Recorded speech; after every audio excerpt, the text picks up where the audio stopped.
L'égalité entre les femmes et les hommes n'est pas une simple revendication sociale.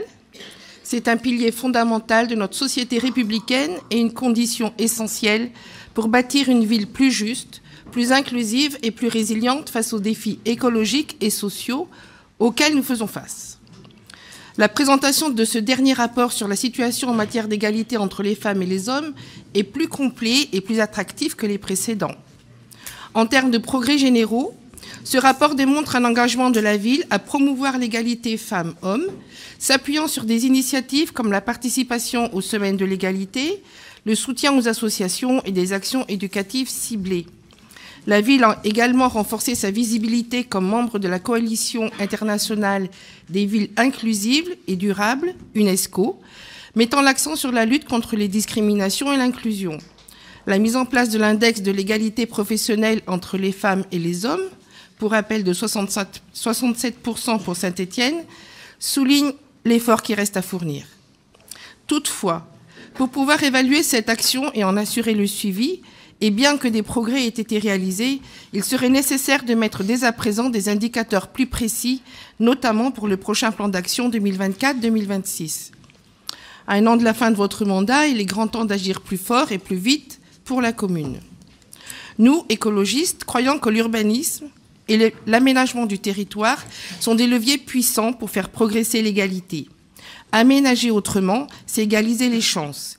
Les quelques cours d'école que vous avez rénovés, en diversifiant les espaces, sont une première étape. Pourquoi ne pas aller plus loin?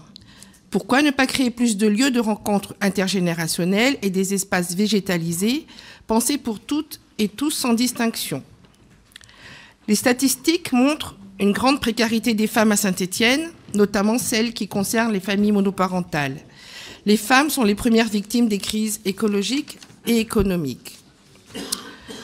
La mise en place de projets comme le Conseil consultatif de l'inclusion et des actions culturelles valorisant les femmes dans l'histoire est un premier pas. Mais aucun indicateur permettant de mesurer l'impact de ces actions.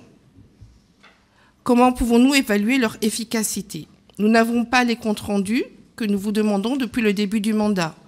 Par exemple, un tableau de bord d'indicateurs pour suivre les progrès et corriger ce qui ne fonctionne pas est nécessaire. La ville de Saint-Étienne, principale employeuse publique du territoire, se doit d'avoir une responsabilité exemplaire. Malheureusement, ce n'est pas encore le cas. La majorité des temps partiels et des bas salaires sont détenus par des femmes. Quand bien même la féminisation des postes de management est encourageante, elle reste insuffisante. En complément du nouveau plan, nous souhaitons la poursuite des efforts de formation obligatoire à tous les échelons hiérarchiques sur les biais inconscients et les stéréotypes. Aussi, pour un meilleur équilibre des responsabilités familiales, gage d'égalité structurelle, nous encouragerons les nouveaux pères à prendre plus de congés parentaux.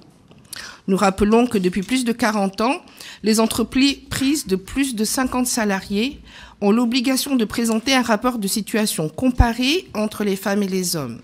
Est-il vérifié dans les appels d'offres? L'égalité femmes-hommes et la transition écologique sont intimement liées. Nous, écologistes, savons que cette égalité est essentielle pour notre société. Alors, quelles perspectives pouvons-nous envisager pour Saint-Étienne? Pour une politique urbaine inclusive et verte, des transports en commun gratuits et sécurisés bénéficieraient largement aux femmes, qui sont les principales utilisatrices des transports en commun. Beaucoup reste encore à faire le soir et la nuit.